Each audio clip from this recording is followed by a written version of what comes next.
So this is what we're making, a repousse heart with a matching bail, articulated so it moves.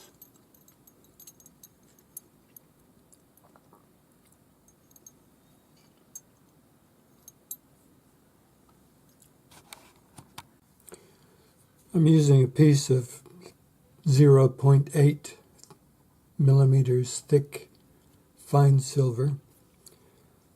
Fine silver just because I had it. You could use sterling if you want, brass, copper, whatever. But the 0.8 millimeter thickness gives it a bit of substance. So when you work it, it's not as flexible. Anyway, this piece is 55 millimeters by 45 millimeters, and that has no significance other than it's what I had. So we're going to draw a heart shape. You can draw any shape you want, but I'm picking a heart. And just draw something that is attractive to you.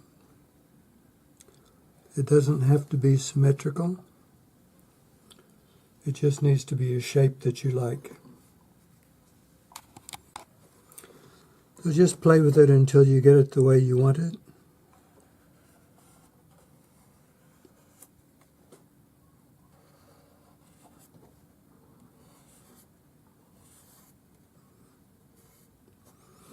So mine's a chubby heart, but that's all right.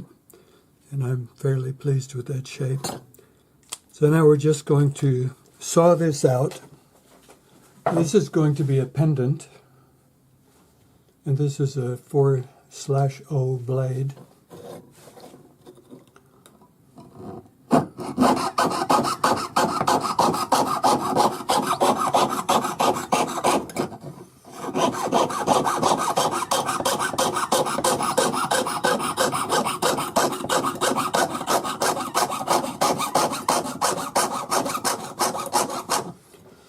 Try to cut a fairly smooth line, and usually I cut to the outside of my mark and then file back. This isn't critical, this is going to be a bit organic.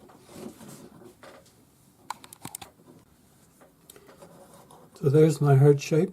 It's a bit wonky, asymmetrical, doesn't matter. Normally, if I were going to make a pendant flat, I would finish the outside at this moment.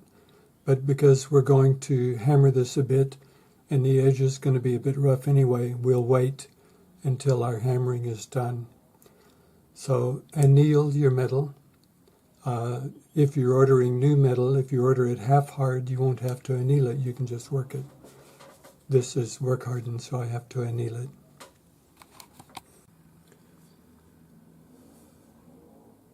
When you're annealing, if you're using a soldering block, make sure that you don't have flux behind the piece where you're annealing, otherwise you'll leave a mark on it.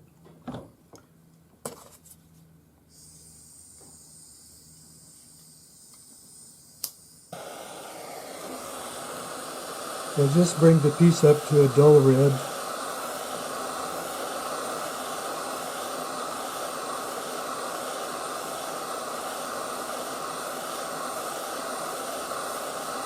If you bring it up to a bright red, you're in danger of melting it. Quench it in water and dry it. So this is going to be a poor man's repousse. We're going to give this more dimension than a flat piece of metal. And I'm just going to use my chasing hammer. Even though we're doing repousse, we're not doing chasing. Chasing is working on the outside of the piece. What we're doing is giving it form. So I'm just hammering this against a piece of soft wood. This is pine. and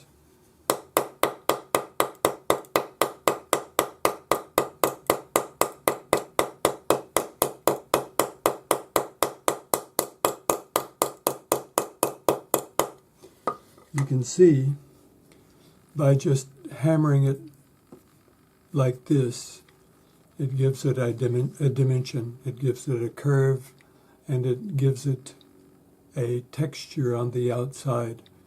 We're going to planish this once we've got our shape. So this is just our rough shape.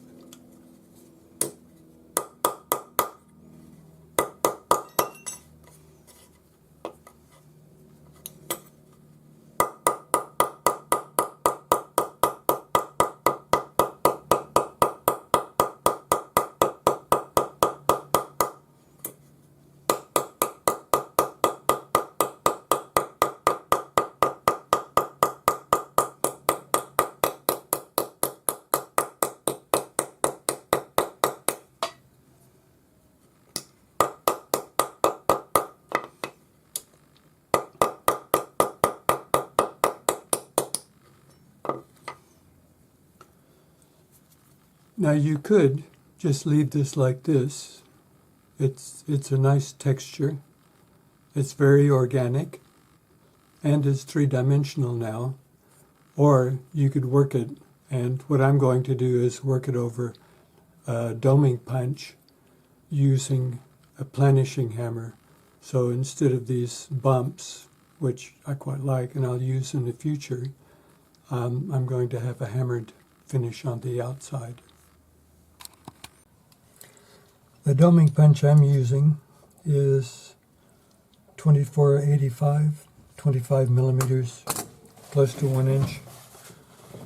And I'm just going to put this in my vise.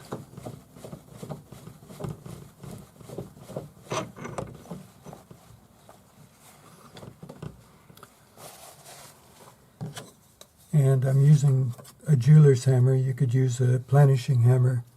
And I'm just going to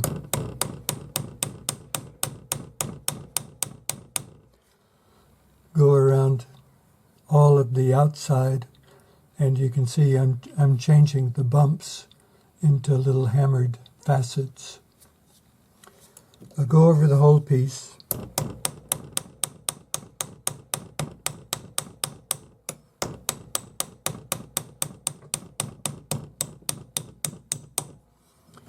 So this will just smooth out your rough finish, and we'll have this finish on it when we're done.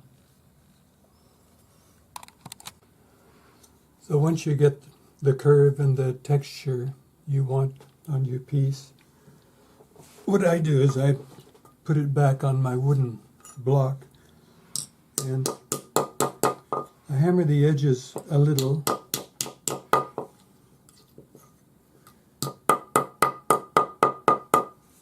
It's just to flatten it a little, because we don't want this pointing in.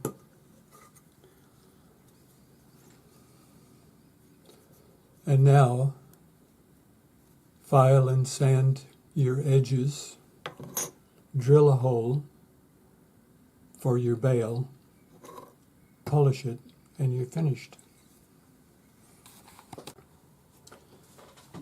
So I use a Swiss No. 2 cut flat hand file for filing the outside curves. And if you have an inside curve like this, then use your No. 2 cut ring file. So your file should always match whatever you're filing.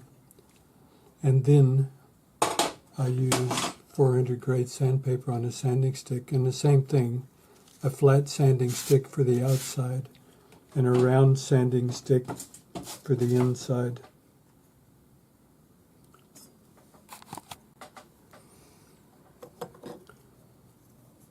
So here's my asymmetrical heart that's filed and sanded. And I'm going to put a hole for my, you could use a jump ring, I'm going to use a bail. and you just have to determine which way you're going to hang it.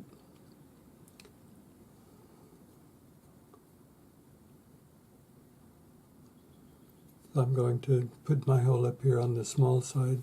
So from the back,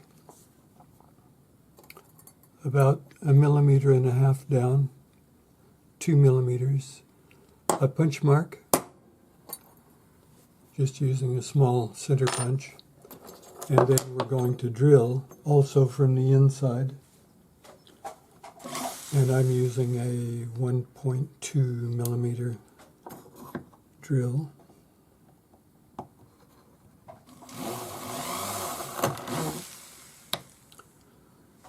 Done. Now we have to make a matching bail. The material for the bail is the same thickness as the heart. It's 10 millimeters wide, and I'm going to cut it 25 millimeters long.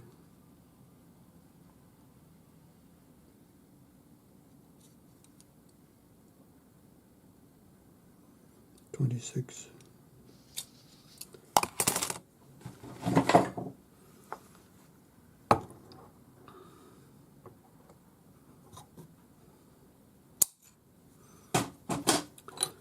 Now I'm going to hammer it so that it has the same pattern as my heart.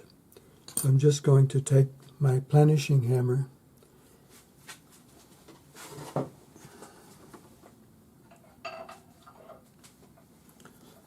so the rounded end of my planishing hammer, and on a steel bench block I'm just going to pattern it.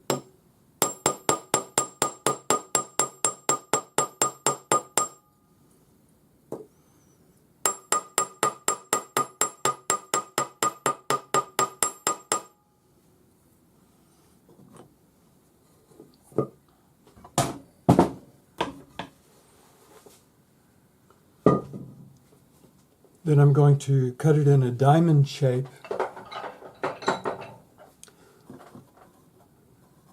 from the center, and the point on the end will be about 2 millimeters. So we just need to get the middle, which is 5.5.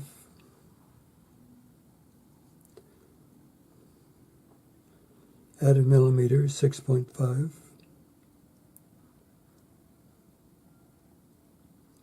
Roughly 6.6. And then if we just drag this on either side, we'll have the width of our bail at the end. That way we don't have a center mark. And then we're just going to come halfway, draw a line, and then cut those off. So halfway is 13.5.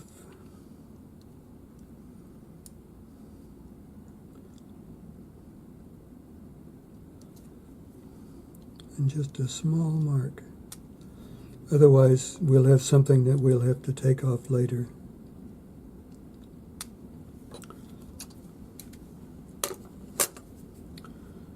And I'll just use my steel ruler and put a scratch where I'm going to cut. So we'll cut on those lines, all 4 corners, and then we'll file and sand. So I'm just going to use my shears for this. Just make sure that your shears are nice and sharp.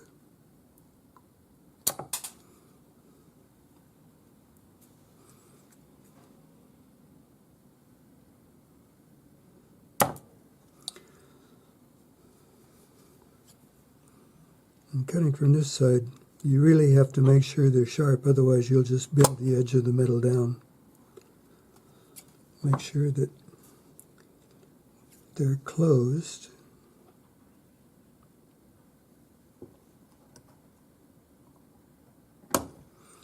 Otherwise it'll bend the edge of the metal over. So I'm going to file and sand this now, make it pretty. And if your fingers don't work well holding this kind of stuff, I found it, the old ring clamp works quite well. So you just put that in your old ring clamp, and it's quite easy to brace it against your bench peg and file.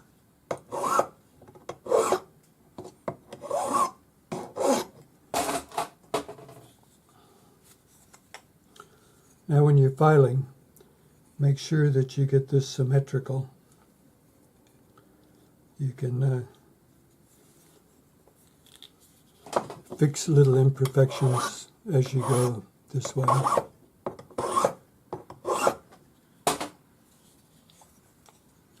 Do all four.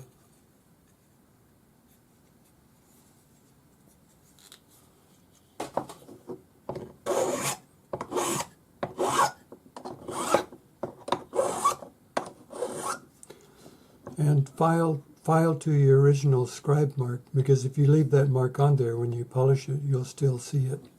So make sure that you file to your mark, and it'll make your piece symmetrical.